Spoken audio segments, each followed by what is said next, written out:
If history was easy to understand, most historians would be out of a job. It takes years of learning and research to become a historian, and even then you'll often find that you don't have all the answers. There are some things about the ancient world that we still don't know, and might never know. You'll be in no doubt about that when you watch this video. It's not so long ago that we thought our ancient ancestors would never have deliberately hunted woolly mammoths because it would have been too dangerous for them to do so. That belief has been turned on its head by the discovery of this 25,000-year-old structure in Russia. Somewhat terrifyingly, the structure is built entirely out of mammoth bones. Researchers have identified the remains of about 60 different mammoths in the structure, but they haven't yet been able to determine what it might have been used for. It's essentially a big circle of bone with a 40-foot diameter, and it's in a part of the Russian forest steppe that's difficult to reach. The bones must have been brought here on purpose. There's evidence that fires were lit inside the structure, and the remains of scraps of food and vegetables have been found within those fires. There are 7 pits dug around the exterior of the circle, and those pits contain even more mammoth bones. It's possible that the pits were used as food storage, and that these people ate a lot of mammoths. The structure is too elaborate to be food-related though, so it remains a mystery. Where do you suppose the biggest collection of stone circles and megaliths in the world is? It certainly isn't Stonehenge in England, despite the fact that Stonehenge is easily the most famous. Nor will you find it among the many stone circles of Northern Europe. Instead, the honor belongs to the stone circles of Senegambia, which are almost completely ignored by anyone who lives outside West Africa. It's hard to overstate just how many monuments there are here. Very little research has been done on them, but 1,053 stone circles have been counted. That's only a fraction of the number of stone monoliths that exist in the region. The most recent count says there are 28,931. The quality of stonework on display here is high, but nobody knows who created the monuments, or even how old they are. It's probably safe to assume that they were erected several thousand years ago. But until someone spends a reasonable amount of time and money trying to solve this conundrum, we won't find out anything more. Surely a site this size merits further study. While we're talking about enigmatic ancient stone structures, it would be wrong of us to go any further without mentioning the Gantiav temples in Ishagra, Malta. They're said to be the oldest freestanding stone buildings anywhere in the world. There's so little information available about when and how the temples were erected, or even what religion was practiced inside them, that most locals prefer to believe the ancient legend that they were built by a race of giants that once lived in the Mediterranean. Those same legends say that the homes were made of boulders and were so large that they reached the sky. But the giants died, and the houses slowly fell to pieces, leaving only these crumbling remains. While Göbekli Tepe in Turkey is officially recognized as the world's oldest religious structure, there's an increasing suspicion that the Gantia temples predate it. At the very least, they date back to the Neolithic era. Archaeologists suspect that whatever rituals went on here involved animal sacrifices and might have been fertility-related, but there isn't enough evidence to say so with confidence. Lake Titicaca in South America is the highest lake in the world, but it's what's at the bottom of that lake that caught the attention of marine archaeologists in August 2000. There, a determined team of experts found the ruins of an ancient temple surrounded by a crop terrace, a 2,500-foot-long wall, and the remains of a road. The experts determined that the ruins are between 1,000 and 1,500 years old, which means they predate the Inca and are, therefore, the world of an unknown civilization. There's an outside chance they might have been built by the Tiwanaku people, but that's unlikely based on what we know about their technological capabilities. The temple is enormous, 660 feet long and 160 feet wide. Prior to the discovery, the lake had long been associated with tales of a city called Wanaku, which is said to have sunk to the bottom in ancient times. Now it seems those legends might be true. There's also a story about Spanish conquistadors losing enormous quantities of stolen Inca gold in the lake, so we're surprised more people haven't come back to look for that. We mentioned Stonehenge only a few moments ago, and now we're going to mention it again. Archaeologists in England were working at a site called Durrington Walls close to Stonehenge in June 2020 when they uncovered a large-scale prehistoric site. Their discovery consists of a series of Neolithic-era shafts that were probably created around 4,500 years ago and cover an area of more than 1.5 miles around both Durrington Walls and Woodhenge. Each of the shafts is roughly 30 feet in diameter and 15 feet in depth. It's likely, but not proven, that the shafts once contained wooden posts which were connected by lengths of rope, thus either marking a boundary line or guiding pilgrims to the more famous monuments in the area. The sheer size of the structure makes it bigger than any other prehistoric monument that's ever been found on the British Isles, and yet the experts nearly missed it. They initially thought the shafts were little more than hollows in the chalky ground, and only realized there was a pattern when they compared notes and then surveyed the area from above. England has a long and proud history of theater and playwrights. It is, after all, the birthplace of William Shakespeare and Charles Dickens.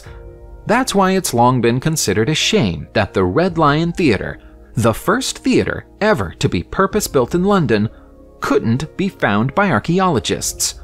That changed in June 2020, when the old theatre was rediscovered at last. It turned up underneath a housing redevelopment project in the Whitechapel area of the city. There isn't much of it left, but a rectangular structure made up of 144 timbers is believed to have been the stage. The theatre was designed and built by John Braine in 1567, and was visited by Shakespeare, perhaps even before the bard made the decision to become a writer. Aside from that, little about the building is known, other than the fact that it apparently had a farmhouse next to it, a fact that's mentioned in a court case from 1569.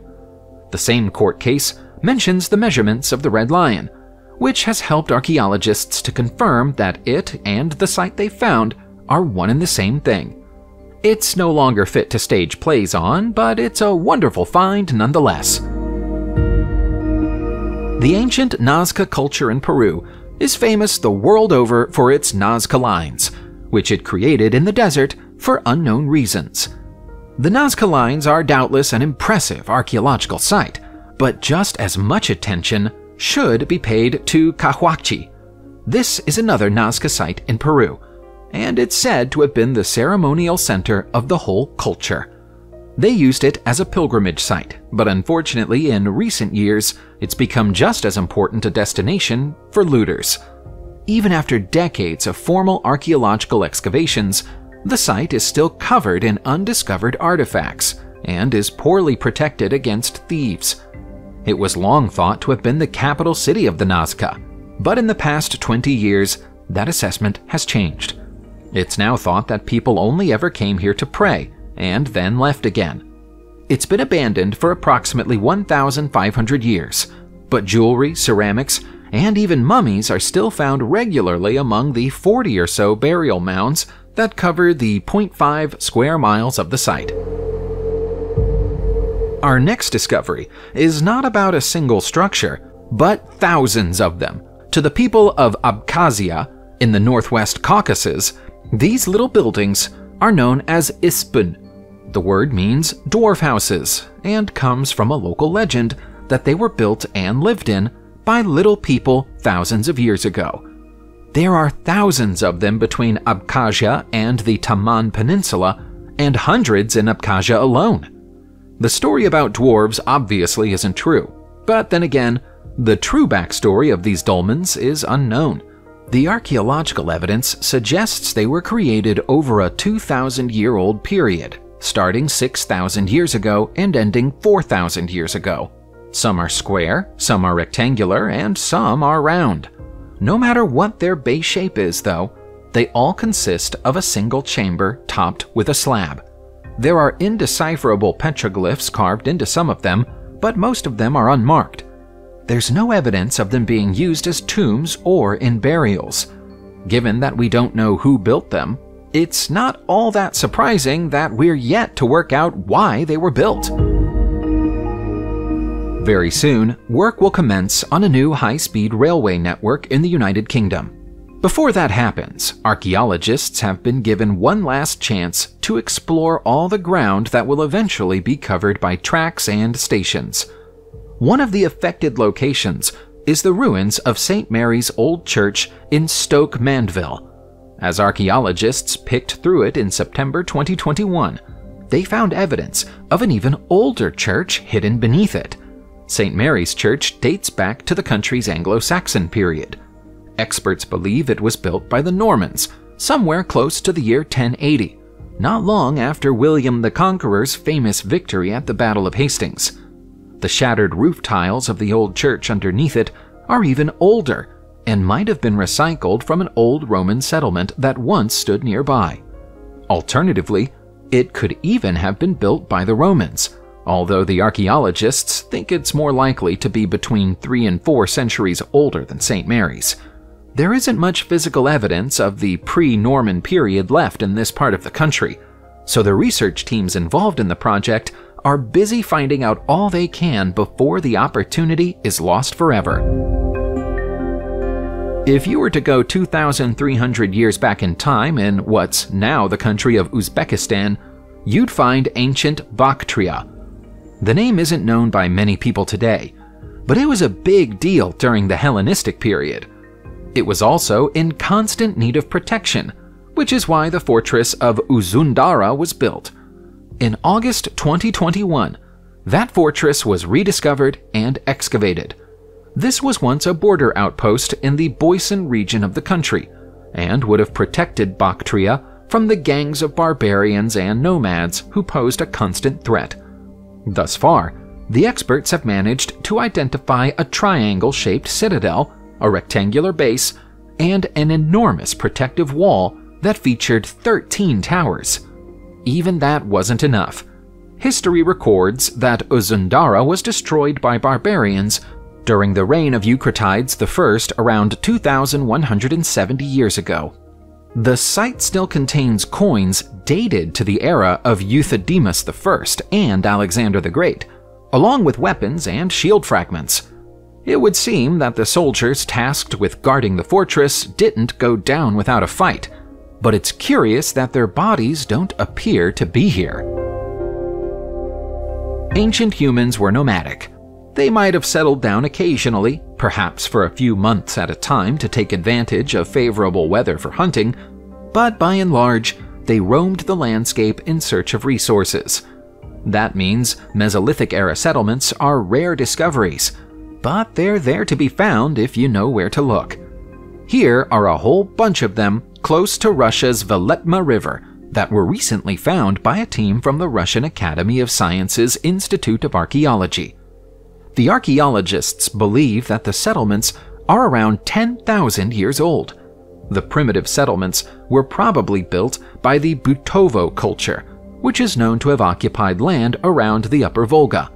They were primarily hunter-gatherers, but what's been detected here might be the first signs of them abandoning that way of life in favor of finding something more permanent.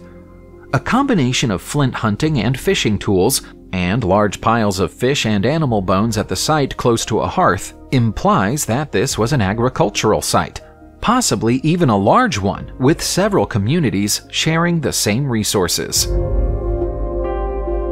Any German who fought for or sympathized with the Nazis during the Second World War would have had to hide all of their Nazi paraphernalia after the war ended.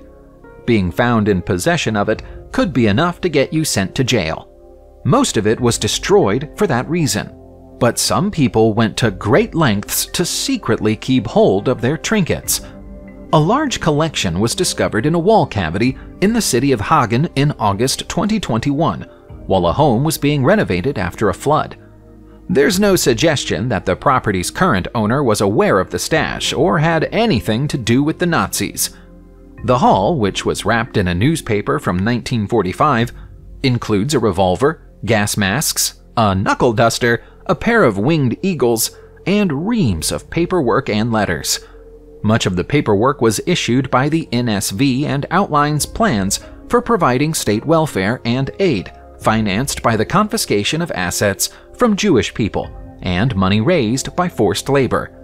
As unsavory as they are, these records are invaluable to historians because most paperwork like this was hurriedly disposed of as the Allies advanced into Nazi strongholds.